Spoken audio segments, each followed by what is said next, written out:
Hello બચ્ચા party, good morning all of you. મજામાં બધાય? ચાલો, આજના લેક્ચરમાં નવી થિયરી મેગ્નેટાઇઝેશન અને મેગ્નેટિક તીવ્રતા. ચાલો, બીજા ચેપ્ટરમાં તમારે આવી ગયું પોલેરાઇઝેશન.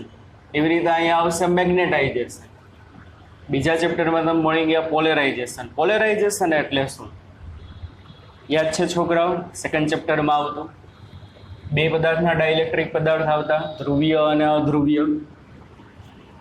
ધ્રુવીય ડાઇલેક્ટ્રિક પદાર્થમાં બધા અણુની ડાયપોલ મોમેન્ટ હોય, ઇલેક્ટ્રિક ડાયપોલ મોમેન્ટ હોય, પણ બધાની અસ્તવ્યસ્ત દિશામાં હોય. એને પરિણામી ડાયપોલ મોમેન્ટ 0 મળે. એક અણુની આમ હોય, એક અણુની આમ હોય, બધાની અસ્તવ્યસ્ત હોય. પણ એ પદાર્થને જેવું તમે બાહ્ય વિદ્યુત ક્ષેત્રમાં મૂકો એટલે બધાની મોમેન્ટ એક જ દિશામાં ગોઠવાય અને એને પરિણામે પદાર્થની તમને કંઈક પરિણામી મોમેન્ટ મળે. એનું શું થયું કે ભાઈ ધ્રુવીભવન, પોલેરાઇઝેશન. સમજાય છે? અધ્રુવીય પદાર્થ હતો.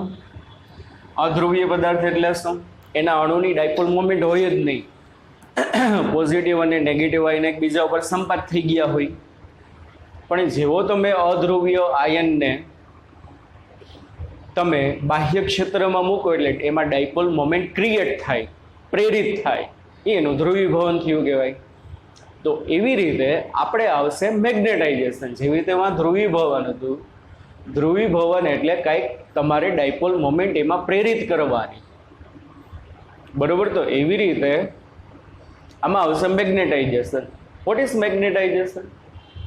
કે કોઈ પણ અચુંબકિત પદાર્થને તમે ચુંબકિત પદાર્થમાં રૂપાંતરિત કરો ને તો એનું મેગ્નેટાઇઝેશન થયું. કોઈ પણ પદાર્થ જે છે એનું મેગ્નેટિક પ્રોપર્ટી ધરાવતો હોય, ચુંબકીય ગુણધર્મ ધરાવતો હોય, પણ એના બધા અણુઓની ચુંબકીય ચાકમાત્રા, મેગ્નેટિક ડાયપોલ મોમેન્ટ અસ્તવ્યસ્ત દિશામાં હોય.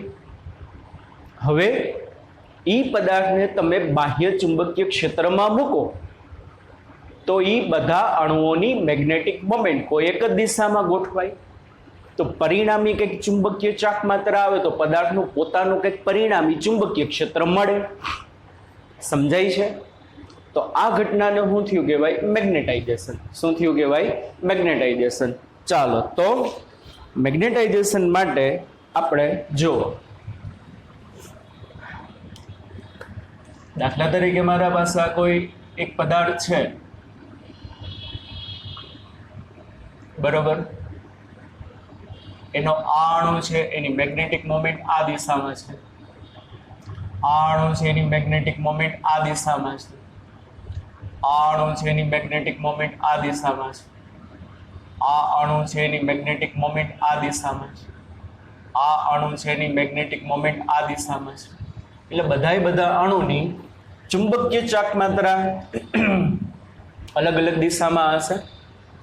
હવે એને પરિણામે જો પદાર્થ ચુંબકીય ગુણધર્મ ધરાવે છે, મેગ્નેટિક મોમેન્ટ છે, પણ બધાની અસ્તવ્યસ્ત દિશામાં છે, એટલે એનું પરિણામી કેવું આવે? 0 આવે. હવે આપણે આ પદાર્થને મેગ્નેટાઇઝ કરવો છે. શું કરવો છે? મેગ્નેટાઇઝ. તો મેગ્નેટાઇઝેશન એટલે શું? કે બધા અણુની મેગ્નેટિક મોમેન્ટ આપણે કોઈ એક જ દિશામાં ગોઠવી દઈએ, એનું મેગ્નેટાઇઝેશન થયું કહેવાય. તો એના માટે તમારે બારેથી કંઈક વધારાનું ચુંબકીય ક્ષેત્ર લગાડવું પડે. જેવી રીતે એમાં અધ્રુવીભૂતને ધ્રુવીભૂત કરતા બાહ્ય વિદ્યુત ક્ષેત્રને અનુરૂપ. તો એવી રીતે આમાં આપણે શું કરવાનું કે ભાઈ કોઈ સોલેનોઇડ છે આપણા પાસે, બરોબર? એ સોલેનોઇડ L લંબાઈનો છે અને A જેટલું એનું આડ છે, એનું ક્ષેત્રફળ છે. પછી સોલેનોઇડમાં માની લ્યો કેપિટલ N આટા છે અને સોલેનોઇડમાંથી કંઈક પ્રવાહ પસાર થાય છે. સોલેનોઇડમાંથી જે પ્રવાહ પસાર થતો હોય ને બચ્ચા પાર્ટી, એને કહેવામાં આવે IF. શું કહેવામાં આવશે? IF. IF એટલે શું? ફ્રી કરંટ કહેવાય. કેવો કરંટ કહેવામાં? Free current. અથવા તો મેગ્નેટાઇઝેશન પ્રવાહ કહેવાય. કેવો પ્રવાહ કહેવામાં આવે? મેગ્નેટાઇઝેશન પ્રવાહ. કેવો પ્રવાહ કહેશો બચ્ચા પાર્ટી? કારણ કે એને કારણે શું થશે કે ભાઈ પદાર્થમાં કંઈક ચુંબકીય ક્ષેત્ર ઉત્પન્ન થશે. એ વળી હું જોવો જોઈએ. સોલેનોઇડનું પોતાનું ચુંબકીય ક્ષેત્ર હશે. એ કેટલું હશે? B બરાબર μ0 સ્મોલ ni. I ની બદલે શું આવશે? IF. IF બરાબર શું થશે? Free current. Free current. Free current એટલે શું? કે સોલેનોઇડમાં કેટલો પ્રવાહ રાખવો એ તો આપણા હાથની વાત છે. બારેથી તમે 5 વોલ્ટની બેટરી જોડો, 10 વોલ્ટની બેટરી જોડો, 15 વોલ્ટની બેટરી જોડો, એમ પ્રવાહનું મૂલ્ય બદલાતું રહીએ એટલે એને ફ્રી કરંટ કહેવાય. અને જેમ પ્રવાહનું મૂલ્ય વધુ એમ સોલેનોઇડનું પોતાનું મેગ્નેટિક ફિલ્ડ વધુ હશે. હા કે ના? સમજાય છે કે નહીં? હવે આપણે ખબર છે સ્મોલ n બરાબર શું છે? Capital N upon L. Capital N એટલે ટોટલ આટા, છેદમાં L એટલે સોલેનોઇડની લંબાઈ, એટલે સ્મોલ n એટલે શું કહેવાય બચ્ચા પાર્ટી? એકમ લંબાઈ દીઠ આટા. સોલેનોઇડમાં એકમ લંબાઈ દીઠ આટાની સંખ્યા કેટલી હશે? સ્મોલ n હશે. હવે આપણે શું કરવાનું? આ પદાર્થનું મેગ્નેટાઇઝેશન કરવું છે તો આ પદાર્થને તમારે સોલેનોઇડની અંદર મૂકવાનો. એટલે આ પદાર્થને તમે સોલેનોઇડની અંદર મૂકશો એટલે સોલેનોઇડનું આ જે બાહ્ય ચુંબકીય ક્ષેત્ર હશે એની આના ઉપર અસર થાય. એને પરિણામે આ બધા અણુઓની મોમેન્ટ કોઈ એક જ દિશામાં ગોઠવાશે. હા કે ના? સમજાય છે કે નહીં? ચાલો, સ્મોલ n એટલે એકમ લંબાઈ દીઠ આટાની સંખ્યા. તો n ઇન્ટુ IF. શું? n ઇન્ટુ IF એટલે શું કહેવાય? એકમ લંબાઈમાંથી પસાર થતો પ્રવાહ. IF એટલે સોલેનોઇડમાંથી પસાર થતો કુલ પ્રવાહ. તો n ઇન્ટુ IF એટલે શું? કારણ કે n એટલે એકમ લંબાઈ દીઠ આટાની સંખ્યા, એને ગુણ્યા કુલ પ્રવાહ. તો આ તમને શું મળે? એકમ લંબાઈ દીઠ પ્રવાહ, જેને સ્મોલ IF વડે દર્શાવવામાં આવે. કેના વડે દર્શાવવામાં આવે? Small IF. તો સોલેનોઇડનું પોતાનું મેગ્નેટિક ફિલ્ડ આ રીતે પણ લખાય. μ0 ઇન્ટુ શું આવશે? Small IF. આટલું સમજાણું છોકરાઓ? B0 બરાબર μ0 ઇન્ટુ સ્મોલ IF. ચાલો, હવે મારા પાસે આ જે પદાર્થ છે એ પદાર્થના આડછેદનું ક્ષેત્રફળ A છે, એની લંબાઈ કેટલી છે? L છે. એને મારે ચુંબકિત કરવો છે. શું કરવો છે? એને મારે ચુંબકિત કરવો છે. એટલે આપણે એનું શું કરવું છે? મેગ્નેટાઇઝેશન. શું કરવું છે? મેગ્નેટાઇઝેશન. L લંબાઈના A જેટલું આડછેદનું ક્ષેત્રફળ ધરાવતા પદાર્થને બાહ્ય ચુંબકીય ક્ષેત્રમાં મૂકતા તેના અણુની mm એટલે મેગ્નેટિક મોમેન્ટ, ચુંબકીય ચાક માત્રા કેના વડે દર્શાવાય? m વડે. ચુંબકીય ચાક માત્રાનું સૂત્ર શું હતું? I into A. અહીંયા આવશે I ઇન્ટુ A. A એટલે પદાર્થના આડછેદનું ક્ષેત્રફળ, અને અહીંયા હું લખીશ IB. સમજાવું હમણાં? એટલે હું IB એટલે હું IB ને કહેવાય બદ્ધ પ્રવાહ, બાઉન્ડ કરંટ. IB ને શું કહેવામાં આવશે? બદ્ધ પ્રવાહ, બાઉન્ડ કરંટ.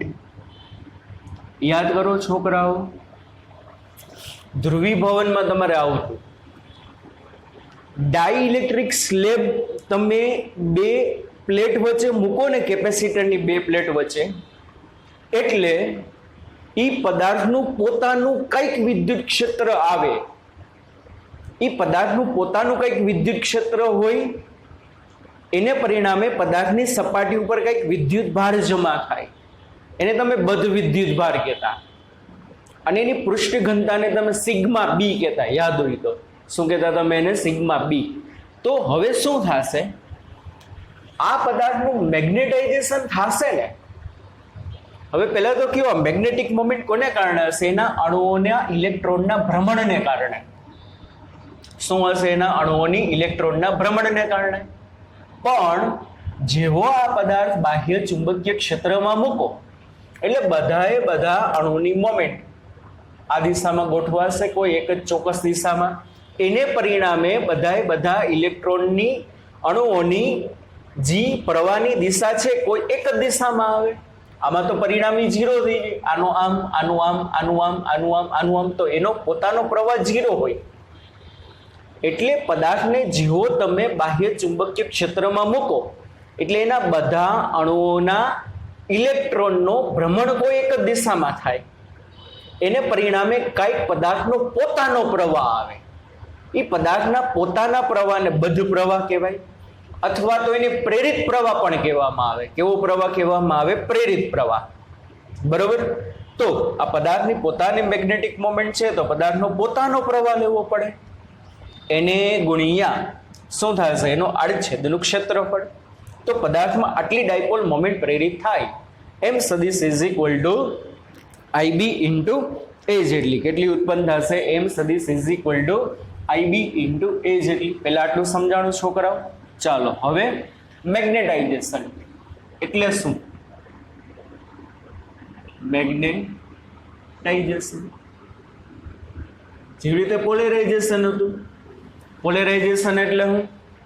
એકમ કદ દીઠ પ્રેરિત થતી ઇલેક્ટ્રિક ડાયપોલ મોમેન્ટને પોલેરાઇઝેશન કહેવાય. તેવી રીતે મેગ્નેટાઇઝેશનને કેપિટલ M વડે દર્શાવાય. કોના વડે દર્શાવાય? કેપિટલ M વડે. તો મેગ્નેટાઇઝેશન કેપિટલ M એટલે શું? તો મેગ્નેટાઇઝેશન કેપિટલ M એટલે શું થશે? Small m by capital V. Small m by capital V એટલે શું? સ્મોલ m એટલે તમે જે પદાર્થ મૂક્યો છે એમાં જે ડાયપોલ મોમેન્ટ ક્રિએટ થઈ અને એના છેદમાં પદાર્થનું કદ. એના છેદમાં પદાર્થનું કદ. તો શું થશે મેગ્નેટાઇઝેશન એટલે? એકમ કદ દીઠ પદાર્થમાં ઉત્પન્ન થતી ચુંબકીય ચાક માત્રાને શું? એકમ કદ દીઠ પદાર્થમાં ઉત્પન્ન થતી ચુંબકીય ચાક માત્રાને તેનું મેગ્નેટાઇઝેશન કહેવાય. તમારા આગળ બે પદાર્થ છે A અને B. એ પદાર્થને જ્યારે તમે સોલેનોઇડમાં મૂકો છો તો એમાં એકમ કદમાં 10 અણુની મોમેન્ટ એક દિશામાં આવી.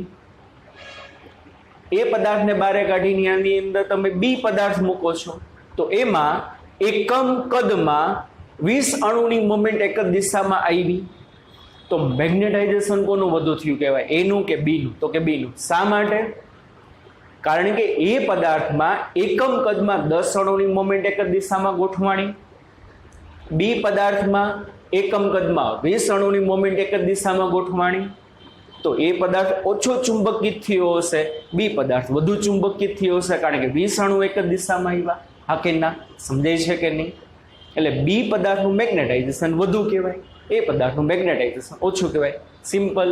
એકમ કદ દીઠ કેટલા અણુની મેગ્નેટિક મોમેન્ટ ચુંબકીય ચાક માત્રા એક જ દિશામાં ગોઠવાઈને એને એનું મેગ્નેટાઇઝેશન કહેવાય. શું કહેવામાં આવે? એને એનું મેગ્નેટાઇઝેશન. સમજાય છે કે નહીં? કેપિટલ M વડે દર્શાવાય, સ્મોલ m બાય V.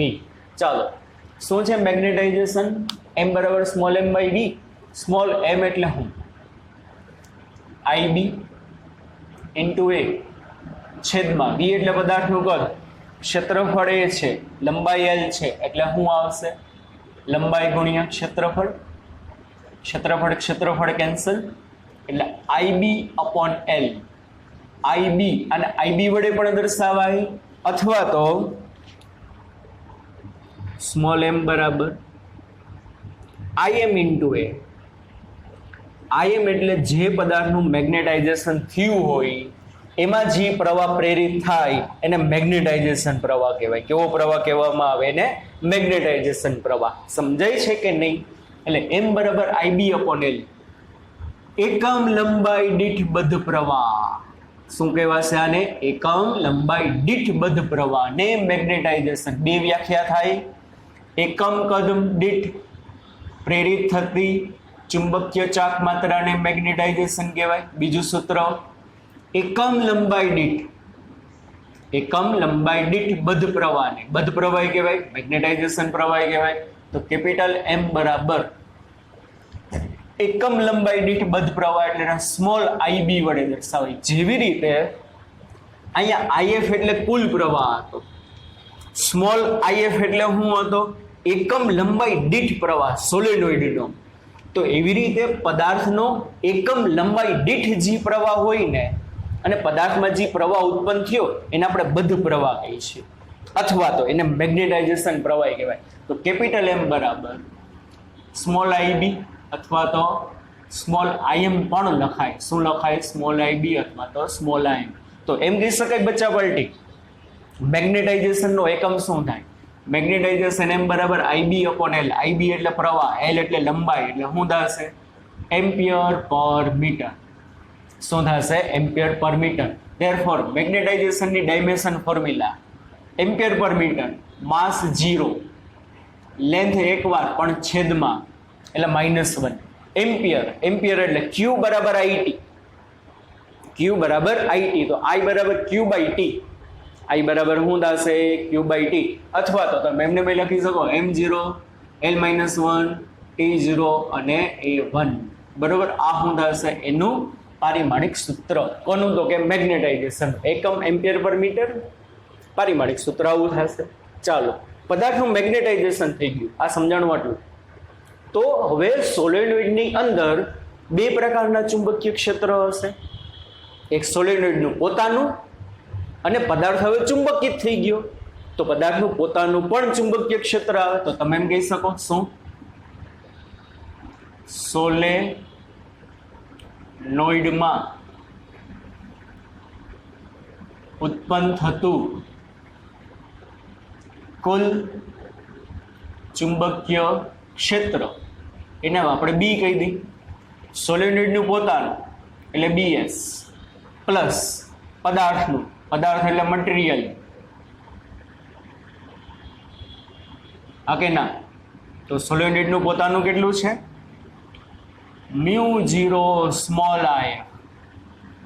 તો પદાર્થનું કેટલું થશે? μ0 સ્મોલ IB. IB લખી શકો અથવા IM લખી શકો, હા કે ના? તો સોલેનોઇડની અંદર ટોટલ મેગ્નેટિક ફિલ્ડ હશે B બરાબર μ0 small IF plus small IB. સમજાણું આટલું? સોલેનોઇડની અંદર ચુંબકીય ક્ષેત્ર વધી જશે. શું થઈ જશે? સોલેનોઇડની અંદર ચુંબકીય ક્ષેત્ર વધી જાય. કેમ વધી જશે? કારણ કે પદાર્થને આપણે શું કર્યો છે? મેગ્નેટાઇઝ કર્યો છે. એટલા માટે પદાર્થનું પોતાનું પણ કંઈક મેગ્નેટિક ફિલ્ડ આવે. હવે બચ્ચા પાર્ટી IB લખી શકાય એમ. જો ટેક્સ્ટ બુકમાં જોશો તો અમુક સૂત્ર આ બધા ડાયરેક્ટ એમને લખી નાખ્યા છે. મેં તમને આખી સાબિતી આપી. એક્ઝામમાં થિયરી પૂછાય છે તો આપણી NCERTની બુક પ્રમાણે જ લખો, એમાં જે રીતે બધા સ્ટેપ ઉડાડ્યા છે એ રીતે ઉડાડીને લખો. પણ હું તમને આખી સાબિતી આપું છું એટલે તમને પ્રોપર સમજાય. બરોબર? ચાલો, હવે IB બરાબર કેપિટલ M લખી શકો. એટલે B બરાબર μ0 IF પ્લસ કેપિટલ M. μ0 છેદમાં જાય, સામે શું વધે? IF plus capital M. Capital M ને તમે આ બાજુ ટપાડો એટલે -M. આને કહેવાય I. અને B ના છેદમાં μ0 -M એના બરાબર IF, એને કેપિટલ H કહેવાય. શું કહેવામાં આવશે એને? Capital H. કેપિટલ H એટલે શું? ચુંબકીય તીવ્રતા. શું કહેવામાં આવે? ચુંબકીય તીવ્રતા કહેવામાં આવે. બરોબર? આ સૂત્ર એક યાદ રાખજો, ખૂબ જ અગત્ય. આમાં સૂત્ર જેટલા બોક્સ કરેલા છે બધા અગત્યના છે. MCQ માટે લોટ્સ ઓફ આમાંથી MCQ નીકળી શકે. કોઈ પણ તંત્રની ચુંબકીય તીવ્રતા બરાબર B ના છેદમાં μ0 -M બરાબર B એટલે શું છે? યાદ રાખો. B એટલે સોલેનોઇડનું ચુંબકીય ક્ષેત્ર કે પદાર્થનું? ના, કુલ ચુંબકીય ક્ષેત્ર છે. બરોબર? M એટલે મેગ્નેટાઇઝેશન, એના બરાબર સ્મોલ IF આવ્યું. તો એમ કહેવાશે ચુંબકીય તીવ્રતા બરાબર સ્મોલ IF લખાય. અને સ્મોલ IF એટલે શું? સોલેનોઇડની એકમ લંબાઈ દીઠ પ્રવાહ. એટલે ઘણી વખત તમને શું કરે ખબર છે, એમ કે ભાઈ એક સોલેનોઇડમાં 1000 આટા છે, એક સોલેનોઇડમાં 1000 આટા છે, સોલેનોઇડમાંથી પસાર થતો પ્રવાહ 10 એમ્પિયર છે. તો ચુંબકીય તીવ્રતાનું મૂલ્ય જણાવો. તો સિમ્પલ, ચુંબકીય તીવ્રતા એટલે શું? H એટલે શું? Small IF. શું થશે? H એટલે સ્મોલ આઈએફ. તો સ્મોલ આઈએફ બરાબર શું કરવાનું તમારે? બરોબર, સ્મોલ એન એટલે એકમ લંબાઈ દીઠ આટા કરવાના, એને ગુણ્યા આઈએફ એટલે શું કરવાનું? કુલ પ્રવાહ. આગે ના સમજાઈ શકે ને? તો આ રીતે આ બેનો ગુણાકાર કરો ને તો તમને સ્મોલ આઈએફ એટલે શું મળે? તમને એની ચુંબકીય તીવ્રતા મળશે. શું મળશે તમને? એની ચુંબકીય તીવ્રતા. તો એમ કહેવાય ચુંબકીય તીવ્રતાનો એકમ શું હશે? સ્મોલ આઈએફ આવ્યું. સ્મોલ આઈએફ એટલે શું થાય? એકમ લંબાઈ દીઠ પ્રવાહ, અને એકમ લંબાઈ દીઠ પ્રવાહ એટલે શું થશે? Ampere per metre. તો મેગ્નેટાઇઝેશન કયો, ચુંબકીય તીવ્રતા કયો, બેયના એકમ સરખા, બે રાશિ અલગ અલગ છે. મેગ્નેટાઇઝેશન એટલે પદાર્થમાં જે ચુંબકીય ક્ષેત્ર પ્રેરિત થયું એને મેગ્નેટાઇઝેશન. ચુંબકીય તીવ્રતા એટલે જેને કારણે મેગ્નેટાઇઝ પદાર્થ થયો એની તીવ્રતા. જો સ્મોલ આઈએફ એટલે સોલેનોઇડનો એકમ લંબાઈ દીઠ પ્રવાહ છે કે સમજો,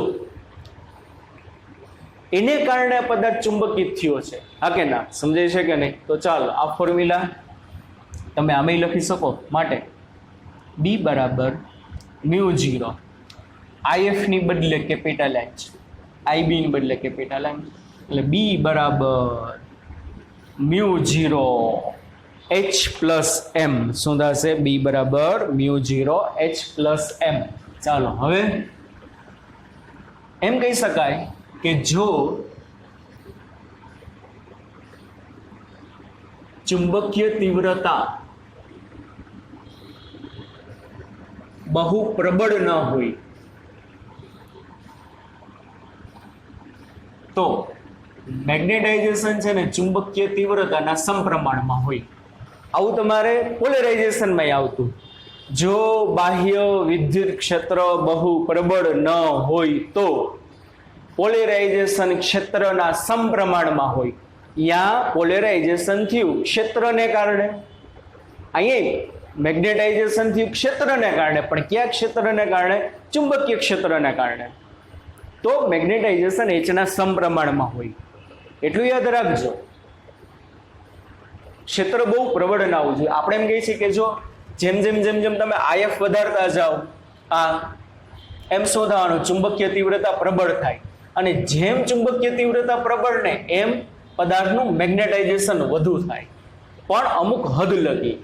અમુક હદ કરતા જો તમે ચુંબકીય તીવ્રતા વધારશો તો પછી પદાર્થ વિકૃત થવા માંડે, એનું ડોમેન બંધારણ તૂટવા માંડે. અમુક હદ કરતા વધુ તમે ચુંબકીય ક્ષેત્ર બહારથી એપ્લાય કરો ને તોય. કોઈ પણ સરની ગેરહાજરીમાં 2 લેક્ચર વચ્ચે ક્લાસરૂમનો તમે માહોલ જુઓ તો શું હોય? બધા અણુઓની મેગ્નેટિક મોમેન્ટ અસ્તવ્યસ્ત દિશામાં હોય કે નહીં? કે નથી સમજાતું? બધા છોકરા એકબીજા વાત કરતા હોય, એકનું મોઢું આમ હોય, એકનું મોઢું આમ હોય, એકનું આમ હોય, એકનું આમ હોય, એકનું આમ હોય, એકનું, બધા અસ્તવ્યસ્ત હોય. પરિણામી મોમેન્ટ ક્લાસરૂમની 0 આવે. હા કે ના? સમજાય છે કે નહીં? તમે અવાજ કરતા હો અને ક્લાસરૂમમાં કોઈ ટ્યુટર આવે. ટ્યુટર એટલે બાહ્ય ક્ષેત્ર. પોલેરાઇઝેશનની વાત કરતા હો તો વિદ્યુત ક્ષેત્ર, મેગ્નેટાઇઝેશનની વાત કરતા હો તો ચુંબકીય ક્ષેત્ર. કોઈ ટ્યુટર આવ્યા, ટ્યુટર કહો અવાજ ના, હાલો વાંચવામાં ધ્યાન રાખો. પણ ટ્યુટરનો એટલો બધો હોલ્ટ નથી હોતો તમારા ઉપર. તમે એનું માનો જ નહીં. એ બિચારા એની રીતે પૂરતો વર્ક કરતા હોય, બરોબર, પૂરેપૂરું એનું વર્ક કરતા હોય, પણ તમે એને ગણો જ નહીં. ઘણી વાર એવું બને. એટલે આવશે ખરા, પણ એ ક્ષેત્ર થોડુંક નબળું કહેવાય. તોય અમુક છોકરાઓ ડાયા હશે મારા જેવા, એ વાંચવા મળશે એની રીતે. પણ તોય અમુક અણુ કેવા હશે હજી અસ્તવ્યસ્ત ગોઠે, એ તો કીધે રાખે. હાલો ને આપણે આપણી રીતે શું કરી તો કે વાંચે, આપણે આપણી રીતે વાતું કહી દે રાખી. તો બધા અણુની મોમેન્ટ હજી એક જ દિશામાં ના ગોઠવાય. સમજાઈ શકે નહીં? ત્યાં તમારા સર આવ્યા જે ભણાવે છે. જેવા સર ક્લાસરૂમમાં એન્ટર થયા, ટ્યુટરભાઈ બારે ગયા, સર બારે આવ્યા, સર ક્લાસરૂમમાં આવ્યા, એટલે નવું ચુંબકીય ક્ષેત્ર આવ્યું અથવા તો નવું ઇલેક્ટ્રિક ફિલ્ડ આવ્યું, પણ એની અસર વધુ હશે. એટલે અહીંયા ધ્યાન આપો બધા. ચાલો હવે વાતો થઈ ગઈ. કેમ છો બધા? મજામાં? ચાલો હવે આપણે ભણવામાં ધ્યાન આપશું. સર આવીને એમ કે એટલે બધા અણુની મોમેન્ટ ટપાટપ એક જ દિશામાં ગોઠવા માંડે ને, સર ભણાવવા માંડે બોર્ડ ઉપર, એટલે બધા અણુઓ બોર્ડ બાજુ હશે કે નહીં, બધાની દિશા એક જ હશે કે નહીં. તો ચુંબકીય ક્ષેત્રની તીવ્રતા જેમ જેમ વધતી જશે ને એમ બધા અણુ એક જ દિશામાં ગોઠવાતા જાય. પણ અમુક હદ કરતા ચુંબકીય ક્ષેત્ર પ્રબળ ના હોવું જોઈએ, નકર અણુનું બંધારણ તૂટવા માંડે. અમુક હદ કરતા જો તમે વધુ પ્રબળ કરો ને, સર ખારા હોય એ વસ્તુ બરોબર છે, પણ અમુક હદ કરતા ખારા હોય, તમને નાની નાની વાતમાં talk talk talk talk talk talk કરી રાખે, તો હું દાણ તો અણુ બધા વિફરવાના છે. આમ ના હાલે ને આમ, અમને નાની નાની વાતમાં ખીજાવા મળે, છોકરીઓની હાજરીમાં અમને ખીજાય, તો બહુ પ્રબળ હશે ને તો એની ઉલટી અસર થાય, તોય પછી નથી માનવાનું, તો એની ડોમેન બંધારણ શું થવા માંડે, તૂટવા માંડે. એટલે બહુ નિર્બળય ના હોવું જોઈએ, બહુ પ્રબળય ના હોવું જોઈએ, મીડિયમ હોવું જોઈએ. તો પ્રોપર તમારે મેગ્નેટાઇઝેશન અથવા તો બીજા ચેપ્ટરની દ્રષ્ટિએ જુઓ તો પોલેરાઇઝેશન થાય. તો જો ચુંબકીય ક્ષેત્રની તીવ્રતા બહુ પ્રબળ ના હોય તો મેગ્નેટાઇઝેશન તીવ્રતાના સમપ્રમાણમાં હોય. ધેરફોર કંઈક ચલન છે દૂર કરવું પડે, ચલનની નિશાની કંઈક અચળાંક મૂકવો પડે. આને કહેવાય કાઈ એમ, બોલાય આને કાઈ એમ. અને કાઈ એમ ને કહેવાય બચ્ચા પાર્ટી મેગ્નેટિક સસેપ્ટિબિલિટી. તમારે ત્યાં આગળ બીજા ચેપ્ટરમાં આવતું કાઈ ઈ આવતું, પોલેરાઇઝેશન P બરાબર કાઈ ઈ ઇન્ટુ ઈ, તો અહીંયા કાઈ ઈ આવતું. કાઈ ઈ એટલે કાઈ ઈ એટલે ઇલેક્ટ્રિક સસેપ્ટેબિલિટી. તમને ખબર જ હશે વોટ ઇઝ ઇલેક્ટ્રિક સસેપ્ટેબિલિટી. જે ઇલેક્ટ્રિક સસેપ્ટેબિલિટીનો ભાગ છે એ અહીંયા કોનો ભાગ છે તો કે મેગ્નેટિક સસેપ્ટેબિલિટીનો. કહી દઉં તમને ફરીથી, μ0 એટલે શું? શૂન્ય અવકાશની પરમિએબિલિટી. તો પરમિએબિલિટી એટલે શું? કોઈ પણ માધ્યમ પોતાનામાંથી કેટલું ચુંબકીય ક્ષેત્ર પસાર થવા દે તેને તે માધ્યમની પરમિએબિલિટી કહેવાય. પરમિએબિલિટીની વાત કરું છું. આ શું છે? સસેપ્ટેબિલિટી. તો વોટ ઇઝ સસેપ્ટેબિલિટી? પેલા તો મ્યુ એટલે ખબર હોવું જોઈએ. પરમિએબિલિટી, પરમિએબિલિટી એટલે કોઈ પણ માધ્યમ પોતાનામાંથી કેટલું મેગ્નેટિક ફિલ્ડ પાસ થવા દે, it is known as permeability. Then what is the susceptibility? Susceptibility એટલે શું? બાહ્ય ક્ષેત્રની હાજરીમાં, બાહ્ય ચુંબકીય ક્ષેત્રની હાજરીમાં કોઈ પણ ચુંબકિત પદાર્થનું બિહેવિયર કેવું છે એને એની કહેવાય સસેપ્ટેબિલિટી. નહીં સમજાણું હોય. બાહ્ય ચુંબકીય ક્ષેત્રની કોઈ પણ પદાર્થ ઉપર કેટલી અસર થશે ને, શું બાહ્ય ચુંબકીય ક્ષેત્રની કોઈ પણ પદાર્થ ઉપર કેટલી અસર થશે ને એ એની સસેપ્ટેબિલિટી કહેવાય. 1 ટેસ્લા જેટલું ચુંબકીય ક્ષેત્ર છે, એ 1 ટેસ્લા જેટલા બાહ્ય ચુંબકીય ક્ષેત્રમાં બે પદાર્થ મૂક્યા A અને B, તો એને પરિણામે એ પદાર્થમાં 10 અણુની મોમેન્ટ એક જ દિશામાં ગોઠવાણી, બી પદાર્થમાં 20 અણુની મોમેન્ટ એક જ દિશામાં ગોઠવાણી. તો મેગ્નેટાઇઝેશન કોનું વધુ થયું? બીનું કે નહીં? બે એક સરખા ચુંબકીય ક્ષેત્રમાં જ છે, તેમ છતાં એ ઉપર અસર ઓછી થઈ, બી ઉપર અસર વધુ થઈ. તો જેની સસેપ્ટેબિલિટી ઓછી હોય ને એનું મેગ્નેટાઇઝેશન ઓછું થાય. કે બાહ્ય ક્ષેત્ર ઉપર એ કેવી રીતે ડિપેન્ડ રાખે છે. 1 ટેસ્લા જેટલું સમાન ક્ષેત્ર છે, તેમ છતાં શું? તેમ છતાં એ પદાર્થમાં 10 અણુ એક જ દિશામાં ગોઠવાણા, બી પદાર્થમાં 20 અણુની મોમેન્ટ એક જ દિશામાં ગોઠવાણી. તો આના ઉપર 1 ટેસ્લાની અસર વધુ થઈ, આના ઉપર 1 ટેસ્લાની અસર ઓછી થઈ. તો બીની સસેપ્ટેબિલિટી વધુ કહેવાય, એની સસેપ્ટેબિલિટી ઓછી કહેવાય. ટૂંકમાં બાહ્ય ચુંબકીય ક્ષેત્રને તમે કેવો રિસ્પોન્સ આપો છો મેગ્નેટાઇઝેશન માટે, એનું જે માપ હોય ને માપ, એને સસેપ્ટેબિલિટી કહેવાય. જેમ સસેપ્ટેબિલિટી વધુ એમ મેગ્નેટાઇઝેશન વધુ. જેમ સસેપ્ટેબિલિટી ઓછી એમ મેગ્નેટાઇઝેશન ઓછું. કોમર્સવાળા બાળકોની સસેપ્ટેબિલિટી ઓછી કહેવાય, સાયન્સવાળા બાળકોની સસેપ્ટેબિલિટી વધુ કહેવાય. બાહ્ય ક્ષેત્રની હાજરીમાં, સરની હાજરીમાં સાયન્સવાળા મોટા ભાગના છોકરાઓનું ધ્યાન બોર્ડ ઉપર હોય. સમજાય છે? બાહ્ય ક્ષેત્રની હાજરીમાં, સરની હાજરીમાં કોમર્સવાળા છોકરાઓનું બોર્ડ ઉપર ધ્યાન ઓછું હોય. બાહ્ય ચુંબકીય ક્ષેત્રની એના ઉપર ઓછી અસર થાય, તોફાન જ કરતા હોય. પણ મારા સાયન્સના બાળકો બધા ડાયા હોય, કેરિયર પ્રત્યે ડેડિકેટ હોય, તો એના પર બાહ્ય ક્ષેત્રની અસર વધુ થાય. હવે સમજાવ, સસેપ્ટેબિલિટી વધુ, આમ મેગ્નેટાઇઝેશન વધુ, ઓછી મેગ્નેટાઇઝેશન ઓછું. તો બાહ્ય ચુંબકીય ક્ષેત્રને તમે કેટલો રિસ્પોન્સ આપો છો, it is known as susceptibility as well as electric susceptibility. હવે કદાચ ત્યારે ના સમજાયું તો હવે સમજી લેજો. તો ઇલેક્ટ્રિક સસેપ્ટેબિલિટી એટલે હું, બાહ્ય વિદ્યુત ક્ષેત્રની હાજરીમાં તમારું કેટલું પોલેરાઇઝેશન થાય ને એ તમારે શું કહેવામાં આવે, ઇલેક્ટ્રિક સસેપ્ટેબિલિટી. ઓકે બચ્ચા વાળડી, સમજાણું? અને કાયમ મેગ્નેટિક સસેપ્ટેબિલિટી જે છે ને પરિમાણ રહિત છે. શું કામ ને પરિમાણ રહિત થાય? કારણ કે કાઈ એમ બરાબર શું થાય, કેપિટલ એમ ના છેદમાં એચ. કેપિટલ એમ એટલે મેગ્નેટાઇઝેશન નો એકમ એમ્પિયર પર મીટર, છેદમાં એચ ચુંબકીય તીવ્રતાનો એકમ એમ્પિયર બાય મીટર, એટલે કેન્સલ, એટલે પરિમાણ રહિત. કાઈ એમ સસેપ્ટેબિલિટીનો આધાર કોના પર રાખ્યો? દ્રવ્યની જાત. જુદા જુદા દ્રવ્ય માટે સસેપ્ટેબિલિટી અલગ અલગ હોય. તાપમાન ઉપર આધાર રાખે. તાપમાન વધે ને એમ સસેપ્ટેબિલિટી ઘટે, તાપમાન ઘટે ને એમ સસેપ્ટેબિલિટી વધે. આ યાદ રાખવાનું. બુકમાં આવું બધું ના હોય. કેમ? કારણ કે જો ટેમ્પરેચરની અસર એ થાય.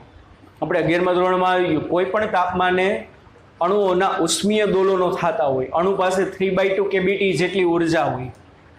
એટલે બાહ્ય ચુંબકીય ક્ષેત્ર શું કરે?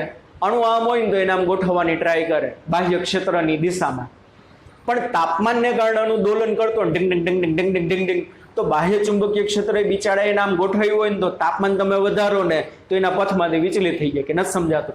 જેમ તાપમાન વધે એમ શું થાય, અણુ માનમાં એક જ દિશામાં ગોઠવાયેલો હોય ને એની દિશામાંથી વિચલિત થઈ જાય, એટલે મેગ્નેટાઇઝેશન ઘટી જાય. એટલે તાપમાન વધશે ને તો સસેપ્ટેબિલિટી ઘટી જાય, તાપમાન ઘટે તો સસેપ્ટેબિલિટી વધશે. ઓકે, આટલું રેડી? આ સમજાવવાનું બચ્ચા બલ્ડી. એટલે એમ બરાબર શું થશે, કાઈ એમ. ચાલો, તો આજ મારા આગળ સૂત્ર હતું, બી બરાબર μ0 h પ્લસ એમની બદલે હું લખાય, એમની બદલે કાઈ એમ ઇન્ટુ એચ લખાશે. તો બી બરાબર μ0 1 પ્લસ કાઈ એમ, આમાંથી એચ કોમન, અને આ જે વસ્તુ છે ને આ એને મ્યુ કહેવાય. શું કહેવાય બચ્ચા બાલટી? એને મ્યુ બરાબર μ0 ઇન્ટુ બ્રેકેટ 1 પ્લસ કાઈ એમ. અને મ્યુ એટલે શું થશે? પદાર્થની સસેપ્ટેબિલિટી કહેવાય. શું કહેવામાં આવે? પદાર્થની સસેપ્ટેબિલિટી. આ યાદ રાખવાનું. આને અહીંયા તમે છેદમાં લઈ જાઓ તો મ્યુના છેદમાં μ0 એના બરાબર શું આવે? 1 પ્લસ કાઈ એમ. પણ મ્યુના છેદમાં μ0 એટલે શું? માધ્યમની પરમિએબિલિટી શૂન્ય અવકાશની સાપેક્ષ છે. એને ઇંગ્લિશમાં શું બોલાય? Relative permittivity of medium with respect to space. એટલે એને મ્યુ આર વડે પણ દર્શાવાય. કેના વડે દર્શાવવામાં આવે? મ્યુ આર વડે. તો 1 પ્લસ કાઈ એમ એનું સૂત્ર થાય મ્યુ આર. તો તમને શું કરે બચ્ચા પાલટી? કોઈ પણ માધ્યમની સસેપ્ટેબિલિટી આપી દે ને એમ કે આ માધ્યમની સાપેક્ષ પરમિએબિલિટી કેટલી, તો આપી દે. એમાં તમે એક ઉમેરો એટલે સાપેક્ષ પરમિએબિલિટી મળી જાય. અથવા તો કાયમ આપી દે ને મ્યુ ગોતવાનું કહે તો શું થશે? મ્યુ આ જે આવે એને ગુણ્યા તમે μ0 કરો એટલે તમને એનો શું મળી જશે? મ્યુ મળી જાય. શું મળી જાય બચ્ચા પાલટી? એનો મ્યુ મળી જશે. સમજાણો કે નહીં છોકરાઓ આટલું? બરોબર. તો આ સૂત્રને આમે લખાય, બી બરાબર 1 પ્લસ કાઈ એમ એટલે મ્યુ આર. હું લખાય 1 પ્લસ કાઈ એમ એટલે મ્યુ આર. μ0 એમને μ0 મ્યુ આર ઇન્ટુ એચ. આઈ સદિશ રાશિ છે, આઈ સદિશ રાશિ છે. હા કે ના? સમજાણું કે નહીં? મેગ્નેટાઇઝેશન એ કેવી રાશિ છે? સદિશ રાશિ. અને મેગ્નેટાઇઝેશનની દિશા કઈ દિશામાં હશે? મોમેન્ટની દિશામાં હશે. યાદ રાખજો, મેગ્નેટાઇઝેશન સદિશ રાશિ છે અને એમની દિશામાં હોય. એની દિશા કઈ હોય? એમની દિશા. રેડી? હા કે ના?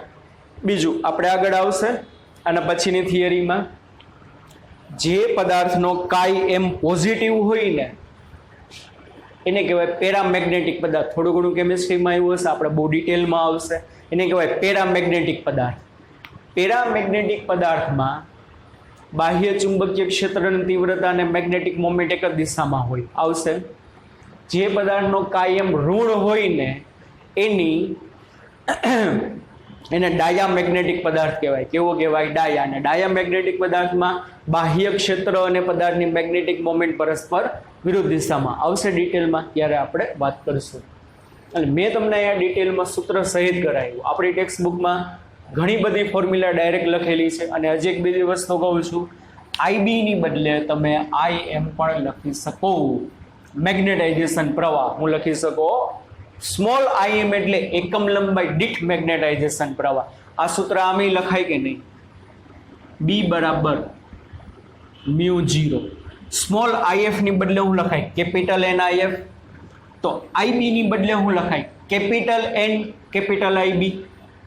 એન કોમન એટલે capital IF plus capital IB. એટલે ઘણી વખત તમને પૂછે કે મેગ્નેટાઇઝેશન પ્રવાહ કેટલો? આ બધું આ ફ્રી પ્રવાહ કહેવાય. તો આના ઉપરથી તમને આ મળી જશે. ઓકે, સમજાણું કે નહીં? ચાલો, ઉદાહરણ 10 છે. આ સૂત્રને રિલેટેડ છે. ઘણું બધું અગત્યનું છે બચ્ચા પાર્ટી. આ થિયરી એમસીક્યુની દ્રષ્ટિએ, દાખલાની દ્રષ્ટિએ સરખી પાકી કરજો. હજી કહું છું, ટેક્સ્ટ બુકમાં ઉપર છેલ્લું આમ તો એક પેજમાં આપ્યું છે, પણ વાર્તા જાજી છે ને ફોર્મ્યુલા ઓછી છે. એટલે આ રીતે સરખું જોજો. ઉદાહરણ 10 હોમવર્કમાં કરવાનું છે, બરોબર?